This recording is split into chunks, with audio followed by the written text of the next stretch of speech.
Num filme, a ação parece muito real.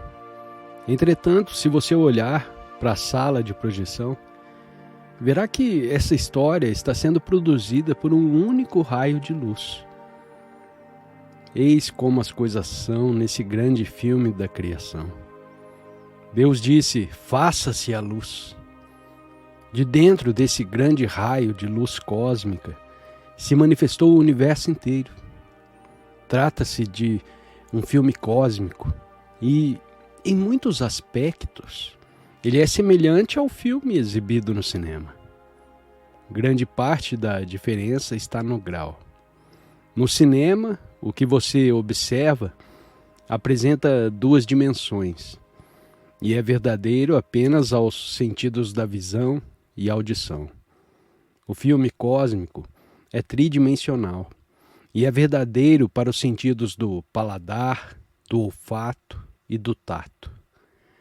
O filme que você vê no cinema pode levá-lo a rir e a chorar. Contudo, como é mais comovente o filme de Deus, que envolve o sentido da profundidade, e não 2 sentidos apenas, mas 5.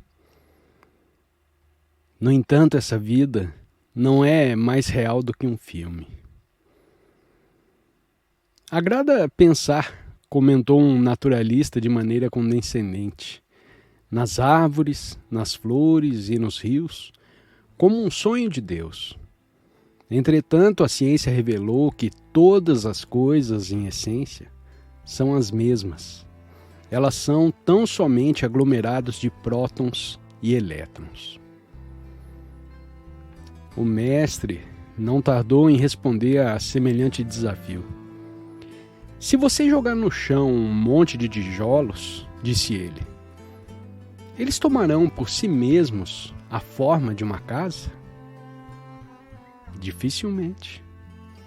É preciso inteligência para fazer de uma pilha de tijolos algo que apresente alguma significação. Os prótons e os elétrons são as construções de tijolos da criação. Foi preciso uma grande inteligência para moldá-los nas formas que contemplamos na natureza. Flores, árvores, montanhas, rios e os seres pensantes. De onde veio a matéria para a criação do universo? Antes da criação, havia apenas Deus. Nada se explicaria se dissesse: o Senhor é onipotente. Ele pode fazer qualquer milagre. Até mesmo os milagres devem ter alguma base na realidade. Deus é consciência ou então não é Deus. Independentemente do modo pelo qual ele criou a matéria, isso deve acontecer como um ato da sua consciência. O universo não pode ser real exceto como uma manifestação dessa consciência. Se isso for verdadeiro e não poderia ser de outra forma, a consciência então é a realidade e a matéria a ilusão. A ciência em si endossa essa afirmação, ou pelo menos faz disso a ponto de mostrar que a matéria, do modo como a conhecemos, é uma ilusão.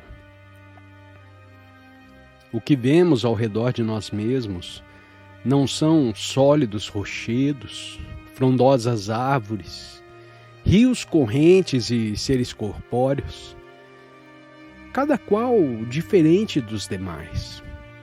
Por trás dessas aparências se encontram aglomerados de átomos a rodopiar. Até mesmo estes são uma ilusão, pois por trás deles está um oceano de energia que se manifesta por meio de átomos na forma de rochas, árvores, água e de corpos humanos e animais. Por fim, por trás da energia cósmica estão os pensamentos de Deus. Isso não quer dizer que o universo físico não seja real. Sua realidade, contudo, não é o que aparenta ser. A realidade que está por trás de todas as coisas é a consciência. A existência do universo foi sonhada por Deus. E quem criou Deus? Perguntou um visitante. Um mestre sorriu. Muitos fazem essa pergunta. Por vivermos no domínio da causa, imaginam que nada possa existir sem uma causa. Não é necessário que ele, por sua vez, tenha um Criador. De que modo poderia o absoluto depender para sua existência de um outro absoluto? Na verdade, é um erro dizer que Deus criou o universo. Ele não o criou. Pelo menos, não do modo como um carpinteiro faz uma mesa. Deus se tornou o universo, sem alterar de forma nenhuma a sua natureza intrínseca.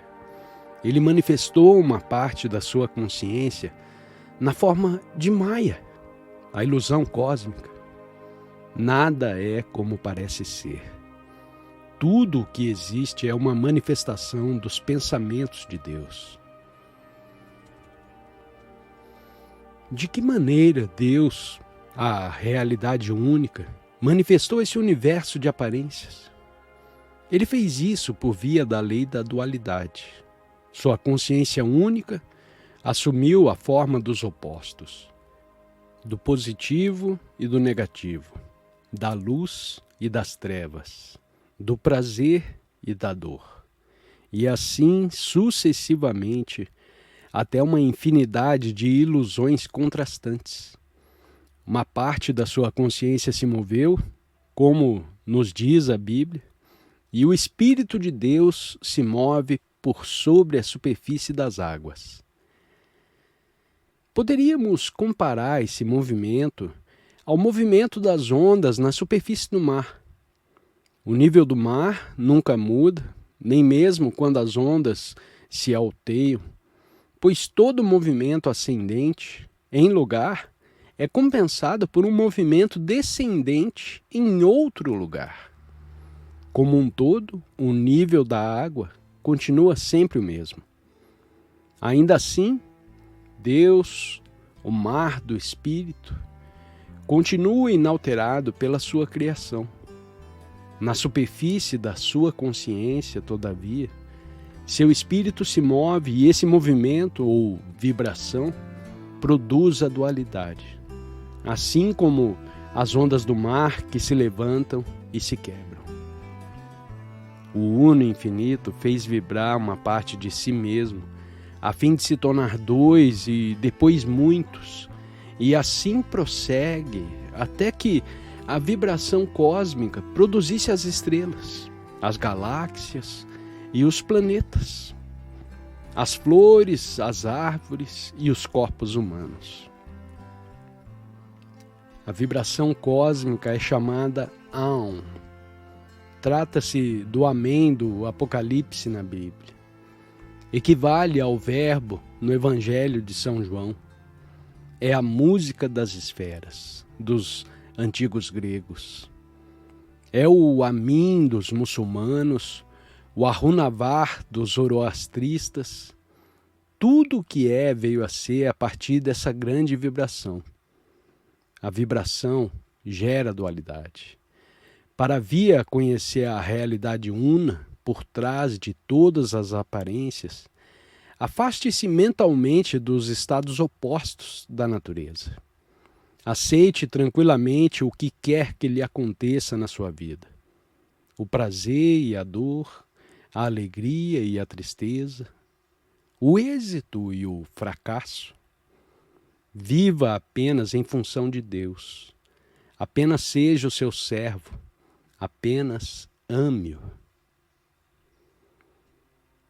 Mestre, perguntou um discípulo, qual a função do mal na criação de Deus? De certo, o Senhor é um Deus de bondade e de amor. Seria possível que, assim como afirmam certos escritores modernos, ele ignore o mal? Shri Yogananda deu um risinho de satisfação. Deus teria de ser bastante estúpido para não conhecer o mal. Ele se preocupa com a queda de um pardal não teria consciência de uma coisa tão evidente? Disse o discípulo: talvez ele não conheça na forma do mal. E Yogananda respondeu: no entanto, o aspecto que determina que uma coisa seja má é o dano que essa coisa possa causar. Certamente ele está consciente de que as pessoas vivem na ilusão e de que, portanto, sofrem. Ele próprio criou essa ilusão. Discípulo: então Deus criou o mal? E Yogananda respondeu: o mal é o seu Maya, ou ilusão cósmica. Trata-se de uma força consciente que, quando passa a existir, busca se perpetuar a si própria. Maya é Satã. Essa força tenta manter a nossa consciência presa à Terra. Deus, a realidade una, tenta ao mesmo tempo nos levar de volta, e Ele próprio, por meio do seu amor divino. Discípulo: mas então a Satã deve ter sido destinado a desempenhar um papel no divino projeto das coisas. E Yogananda, sorrindo, respondeu: o mal desempenha o mesmo papel do vilão em uma peça de teatro. As iniquidades do vilão ajudam a despertar em nós o amor pelo herói e pelas ações virtuosas. De modo semelhante, o mal e suas dolorosas consequências têm o objetivo de despertar em nós o amor pela bondade e por Deus. Discípulo: mas, mestre, se o bem e o mal são apenas partes de um drama cósmico, que importa o papel que desempenhamos na história?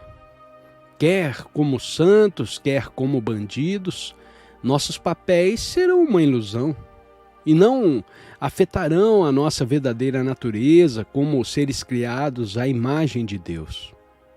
O mestre deu uma gargalhada. No fundo, você está certo. Mas não esqueça que, se você desempenhar o papel do vilão numa peça, você também terá de receber nessa peça o castigo do vilão. Se, por outro lado, você desempenhar o papel de um santo, você despertará desse sonho cósmico e usufruirá a identidade com aquele que sonha por toda a eternidade.